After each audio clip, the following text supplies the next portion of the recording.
नमस्कार दोस्तों, online study and latest news में आपका एक बार फिर से स्वागत है। मित्रों, शिक्षक भर्ती से जुड़ी लेटेस्ट अपडेट के लिए और उससे जुड़ी महत्वपूर्ण जानकारी के लिए इस चैनल को सब्सक्राइब कीजिए। साथ ही साथ इस वीडियो को अपने दोस्तों के साथ शेयर करना मत भूलिए।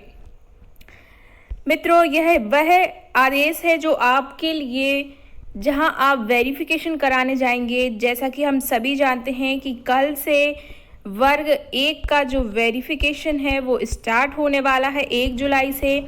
तो आपको सत्यापन केंद्र के बाहर एक सूचना पटल मिलेगा और सूचना पटल पर यह महत्वपूर्ण जानकारी आपके लिए मिलेगी। तो वही महत्वपूर्ण जानकारी आज हम आपको अपनी वीडियो के माध्यम से देने वाले हैं। तो चलिए इस वीडियो को लास्ट तक देखिए ताकि आपके सारे कन्फ्यूजन जो हैं दूर हो जाएं। और मित्रों, हम आपको बता दें, हमने इसके पहले की वीडियो में भी जो दस्तावेज सत्यापन से संबंधित कुछ नियम बताए थे, हमारी बात एकदम सही निकली है। यह नियम बिल्कुल वैसे ही हैं। हमने जो जो डॉक्यूमेंट बताए थे इस आदेश में भी वही डॉक्यूमेंट बताए गए हैं। चलिए तो वीडियो को एंड तक देखिए। दस्तावेज और आयु संबंधित सारे आपके कन्फ्यूजन दूर होने वाले हैं। सबसे पहले है शैक्षणिक योग्यता उच्च माध्यमिक शिक्षक। तो यहाँ पर है संबंधित विषय में द्वितीय श्रेणी में स्नातकोत्तर उपाधि के साथ बीएड या उसके समकक्ष, मतलब आपने जिस सब्जेक्ट से वर्ग 1 क्वालिफाई किया है उसमें आपका पीजी होना चाहिए और सेकंड डिवीजन होना चाहिए। सेकंड डिवीजन से कम नहीं होना चाहिए, द्वितीय श्रेणी से नीचे नहीं होना चाहिए। संस्कृत पाठशाला के उच्च माध्यमिक शिक्षक, संस्कृत के संबंध में संस्कृत साहित्य या व्याकरण आदि में मान्यता प्राप्त संस्थान विश्वविद्यालय से द्वितीय श्रेणी में आचार्य उपाधि न्यूनतम शैक्षणिक योग्यता होगी, मतलब कि आचार्य की उपाधि होना चाहिए द्वितीय श्रेणी में संस्कृत पाठशाला के शिक्षकों के लिए। आगे है संबंधित विषय से तात्पर्य शासन आदेश दिनांक 28/8/2018 की कंडिका 1.1 में उल्लेखित विषय से है। जब नोटिफिकेशन निकला था वर्ग 1 का, तो उस समय जो विषय से संबंधित जो आदेश आए थे ये वही निर्देश है कि, तो आप उसमें देख सकते हैं कि संबंधित विषय से क्या तात्पर्य है। जैसे आपने जिस सब्जेक्ट से डाला हुआ है फॉर्म, तो उन्हें किन के, जैसे बायोलॉजी में कौन कौन अलाउड हो रहा था, जैसे माइक्रोबायोलॉजी, बायोलॉजी से और भी सब्जेक्ट हो रहे थे अलाउड, तो उसी प्रकार का ये है, आप वहाँ जाके देख सकते हैं। फिर ये है आयु संबंधित न्यूनतम आयु देख लीजिए आप, 21 वर्ष दी गई है। आपकी 21 वर्ष से आयु कम नहीं होनी चाहिए। यदि 21 वर्ष से कम आयु वालों ने आवेदन किया है तो वो इसके लिए अयोग्य माने जाएंगे। इसके बाद है पुरुष आवेदक जो अनारक्षित श्रेणी में आते हैं उनके लिए अधिकतम आयु है 40 वर्ष, और यदि आपने अतिथि शिक्षक का कार्य किया है तो अनारक्षित वर्ग पुरुष आवेदक के लिए है 49 वर्ष। महिला आवेदक अनरिजर्व कैटेगरी है 45 वर्ष। अतिथि शिक्षक महिला अनारक्षित श्रेणी है 54 वर्ष। जैसा कि आप सभी को पता है अतिथि शिक्षकों के लिए 9 वर्ष की छूट दी गई थी। फिर है पुरुष या महिला आवेदक मध्य प्रदेश शासन के नियम मंडल स्वशासी संस्था के कर्मचारी तथा नगर सैनिक है, तो उनके लिए जो अधिकतम आयु वो है 45 वर्ष। पुरुष महिला मध्य प्रदेश के आरक्षित श्रेणी में जो आते हैं अनुसूचित जाति, अनुसूचित जनजाति अथवा अन्य पिछड़ा वर्ग, उनके लिए अधिकतम आयु है 45 वर्ष, और अगर वे अतिथि शिक्षक है तो उनके लिए अधिकतम आयु है 54 वर्ष। दिव्यांग आवेदकों के लिए भी अधिकतम आयु है 45 वर्ष, और अतिथि शिक्षक जो दिव्यांग है उनके लिए है 54 वर्ष। अधिकतम आयु, न्यूनतम आयु आप सुन चुके हैं 21 वर्ष है। अब देख लीजिए दस्तावेज से सत्यापन, यहाँ पर है ऑनलाइन आवेदन में अंकित विवरण अभिलेख अनुसार ही सत्यापन हेतु 2-2 सेट में प्रस्तुत करेंगे।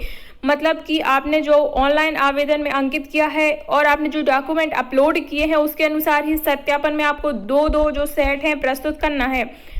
एक ओरिजिनल डॉक्यूमेंट और उसके 2-2 सेट आपको बनाना है। फाइल में रख के ले जाइए, फाइल में ऊपर अपना नाम, रोल नंबर, ये सारी जानकारी आप भर के ले जाइए, प्रॉपर तरीके से ले जाइए ताकि आपको वहां जाकर कोई प्रॉब्लम ना हो। और एक फोटोकॉपी आप एक्स्ट्रा ही ले जाइए, है ना, कम नहीं होना चाहिए। आप एक फोटोकॉपी 2 की जगह मैं कह रही हूँ आप 3 करवा के ले जाइए, क्योंकि आपको बाद में ज़रूरत पड़ेगी। एक संकुल में जमा होगा, एक आप जहाँ ज्वाइन करेंगे वहाँ भी जमा होगा, इसलिए आप अभी से फोटोकॉपी करवा के रख लीजिए। अब देखते हैं आप उच्च माध्यमिक शिक्षक पद के हेतु प्रवर्गवार आवश्यक दस्तावेजों की सूची। अनारक्षित वर्ग में जन्म तिथि हेतु 10वीं अथवा 12वीं की अंक सूची आपने जो अपलोड किया है, या तो आपने 10th की मार्कशीट अपलोड की होगी या फिर 12th की होगी, आपने जो भी अपलोड की है आपको वो ओरिजिनल ले जानी है, साथ ही साथ उसकी फोटोकॉपी के 2 सेट में ले जाना है।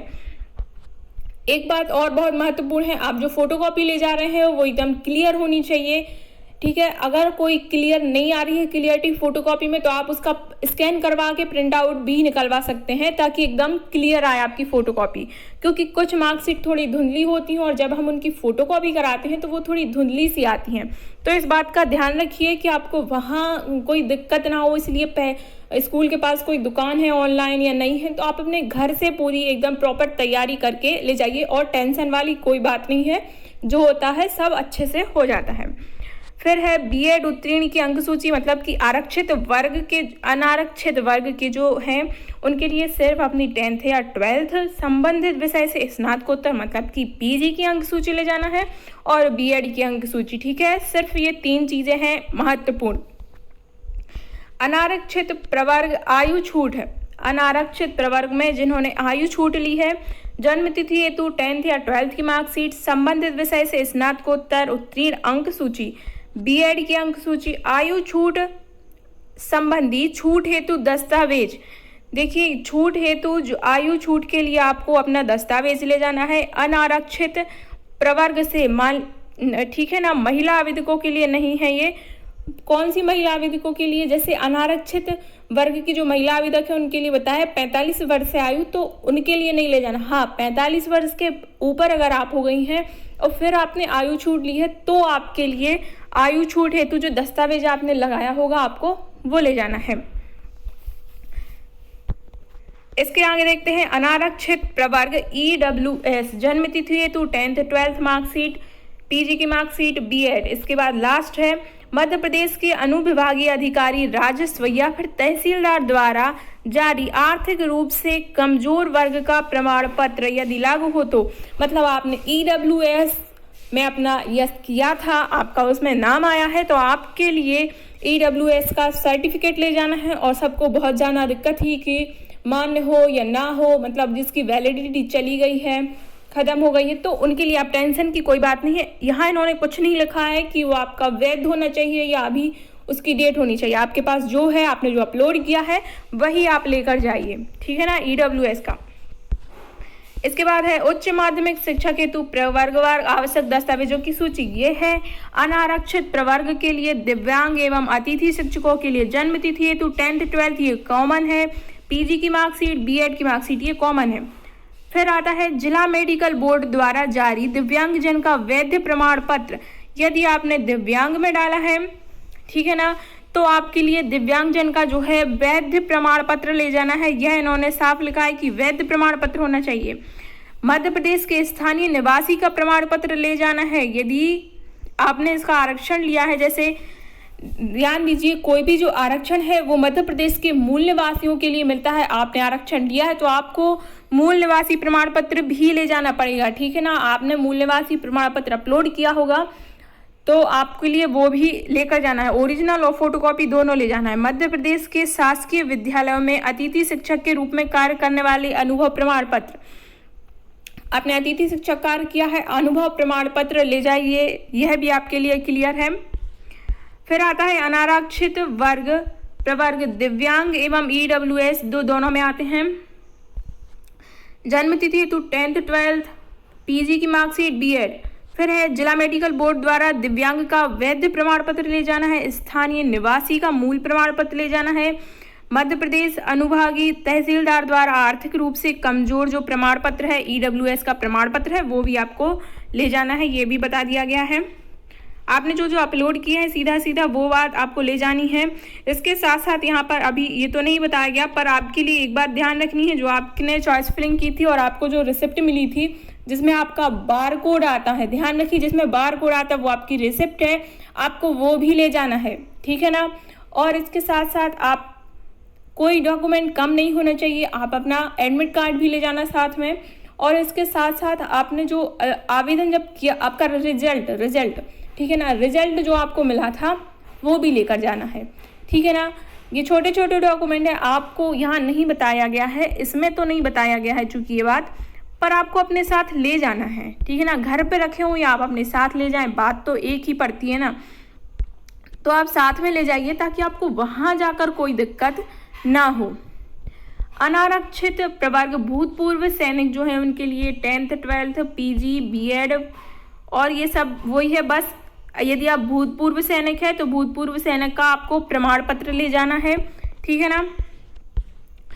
अनारक्षित भूतपूर्व सैनिक और अतिथि शिक्षक दोनों हैं तो जन्म तिथि है तो 10th 12th PG की मार्कशीट B.Ed की अब ये अलग है। मध्य प्रदेश के शासकीय विद्यालयों में अतिथि शिक्षक के रूप में कार्य करने का प्रमाण पत्र ले जाना और भूतपूर्व सैनिक का प्रमाण पत्र। सीधा सीधा है कि आपने जिसमें यस किया था, आपने भूतपूर्व सैनिक में भी यस किया है और गेस्ट फैकल्टी में भी यस किया है, तो आपको दोनों के प्रमाण पत्र ले जाने हैं। आप इतना ध्यान रखिए, आपने जो अपलोड किया है और जिसमें आपने यस किया था, आपके लिए जिसका लाभ मिला है जिस श्रेणी का, आपको उसके प्रमाण पत्र ले जाने पड़ेंगे, यह आवश्यक होता है। अब आते हैं उच्च माध्यमिक शिक्षा की, वही चीज है। अब है आरक्षित वर्ग, ठीक है। अब आरक्षित वर्ग के लिए आ रहा है आरक्षित प्रवर्ग SC ST OBC के लिए जन्म तिथि है तो 10th अथवा 12th की मार्कशीट ले जाना है, PG की मार्कशीट ले जाना है, B.Ed की मार्कशीट ले जाना है। बहुत लोगों को ये भी कन्फ्यूजन हो रहा था स्टार्टिंग में कि क्या हमें डिग्री भी जो है वो भी ले जानी पड़ेगी, ठीक है ना, पर वो नहीं ले जाना, आप मार्कशीट ही ले जाइए। और यदि आपके पास कुछ लोगों के पास मार्कशीट नहीं थी तो आप अपनी फिर जो है डिग्री वो ले जा सकते हैं, पर अब मार्कशीट है तो जाना अच्छी बात है क्योंकि वह उसमें सब कुछ एकदम क्लियर रहता है। फिर अनुभागीय अधिकारी राजस्व द्वारा स्थायी जाति प्रमाण पत्र। देखिए, आपने किसी भी आरक्षण का लाभ लिया है तो आपके लिए जाति प्रमाण पत्र लगाना अनिवार्य होता है, ठीक है ना। आप जिस भी कैटेगरी से आते हैं SC ST या OBC, तो आप अपना जाति प्रमाण पत्र ले जाएंगे, इस बात का ध्यान रखिए। आरक्षित प्रवर्ग अतिथि शिक्षक SC ST OBC 10th 12th PG की मार्कशीट B.Ed मार्कशीट, इसके बाद आता है जाति प्रमाण पत्र। फिर आता है गेस्ट टीचर। यदि आप अतिथि शिक्षक हैं, आरक्षित वर्ग से आते हैं तो आपको जाति प्रमाण पत्र ले जाना है, साथ ही साथ अपना अतिथि अनुभव प्रमाण पत्र ले जाना है। अब देखिए, ये महत्वपूर्ण है, अभ्यर्थिता निरस्त करने के कारण, चूंकि ये वो 1-2 दिन से और भी वायरल हो रहा है, पर हमें ये पता नहीं था कि ये सही है या गलत, तो हमने इसे अपने चैनल पर नहीं डाला था। बट चूंकि अब थोड़ी क्लियरिटी हो गई है इसलिए हम आपको बता दे रहे हैं। आयु कम है, यदि आपकी आयु 21 वर्ष से कम है तो आपकी अभ्यर्थिता निरस्त कर दी जाएगी। आयु अधिक है, यदि आपकी आयु अधिक है, जैसे अनारक्षित वर्ग पुरुष आवेदक को आयु दी गई है 40 वर्ष, 40 वर्ष से अधिक है तो आपकी अभ्यर्थिता निरस्त हो जाएगी। इसी प्रकार आपको कैटेगरी वाइज जो छूट दी गई है, जैसे अधिकतम आयु 54 वर्ष दी गई है, गेस्ट फैकल्टी हैं या फिर जो है किसी आरक्षित वर्ग से आते हैं उनके लिए, तो 54 से अधिक नहीं होनी चाहिए। आयु संबंधी दस्तावेज, यदि आपने आयु छूट ली है और उनके दस्तावेज आप प्रस्तुत नहीं कर पा रहे हैं, तब भी आपकी अभ्यर्थिता निरस्त मानी जाएगी। इस बात का ध्यान रखिए, आयु छूट ली है और आप उसका दस्तावेज जो है जैसे कि जाति प्रमाण पत्र या फिर गेस्ट टीचर प्रमाण पत्र, आप ये चीज़ें नहीं कर पा रहे हैं प्रस्तुत, तब भी आपकी अभ्यर्थिता निरस्त कर दी जाएगी। न्यूनतम शैक्षणिक योग्यता नहीं होना, देखिए न्यूनतम शैक्षणिक योग्यता नहीं होना या दस्तावेज प्रस्तुत नहीं कर पाना, ठीक है। यदि आप अपनी B.Ed या PG की मार्कशीट प्रस्तुत नहीं कर पाएंगे तब भी अभ्यर्थिता निरस्त कर दी जाएगी। न्यूनतम शैक्षणिक योग्यता निर्धारित प्रतिशत श्रेणी में उत्तीर्ण नहीं करना, सेकंड डिवीजन चाहिए, सेकंड डिवीजन से कम है तो आपको निरस्त कर दिया जाएगा। निर्धारित प्रशिक्षण योग्यता नहीं होना, मतलब कि यदि आपके पास B.Ed नहीं है तब भी आपको हटा दिया जाएगा। निर्धारित प्रशिक्षण शैक्षणिक योग्यता विज्ञापन तिथि 31/12/2019 तक अर्जित नहीं कर पाना। बहुत से लोग कह रहे थे मेरा सेकंड सेमेस्टर है, सेकंड ईयर अभी जून में कंप्लीट हुआ है, तो क्या हम लगा सकते हैं। देखिए, आपकी जो डिग्री है, आपकी जो भी है PG है या फिर आपका B.Ed है, ठीक है ना, वो 30 दिसंबर 2019 तक आपका कंप्लीट होना चाहिए। उसके बाद की अगर आपके पास मार्कशीट है तो वो मान्य नहीं होगा। प्रस्तुत शैक्षणिक व्यावसायिक योग्यता मान्यता प्राप्त संस्थान से प्राप्त नहीं करना। देखिए, जो भी आपने शैक्षणिक योग्यता ली है वो मान्यता प्राप्त संस्थान से होनी चाहिए, कोई भी ऐसे वैसे संस्थान से नहीं होनी चाहिए। ये जो कि नोटिफिकेशन निकला था तभी बता दिया गया था। फिर है आरक्षित प्रवर्ग तथा अनुसूचित जाति जनजाति अन्य पिछड़ा वर्ग EWS दिव्यांग भूतपूर्व सैनिक का सक्षम प्राधिकारी द्वारा जारी प्रमाण पत्र प्रस्तुत नहीं कर पाना। आपने जो भी आरक्षण लिया है, चाहे वो SC ST OBC EWS दिव्यांग भूतपूर्व सैनिक गेस्ट जो भी है, यदि आप उसका प्रमाण पत्र प्रस्तुत नहीं कर पा रहे हैं तब भी आपको हटा दिया जाएगा। इस बात का ध्यान रखना है आपके लिए। अतिथि शिक्षक से संबंधित 3 शैक्षणिक सत्र तथा 200 कार्य दिवस का अनुभव प्रमाण पत्र नहीं होना। 3 शैक्षणिक सत्र और 200 दिन होना चाहिए। यदि इससे कम है तो भी आपकी अभ्यर्थिता निरस्त कर दी जाएगी। अभ्यर्थी ने एक ही शैक्षणिक सत्र में 2 उपाधि अर्जित की हैं। देखिए, एक ही शैक्षणिक सत्र में 2 उपाधि अर्जित कर दी हैं तब भी आपकी अभ्यर्थिता निरस्त कर दी जाएगी। अभ्यर्थियों द्वारा अतिथि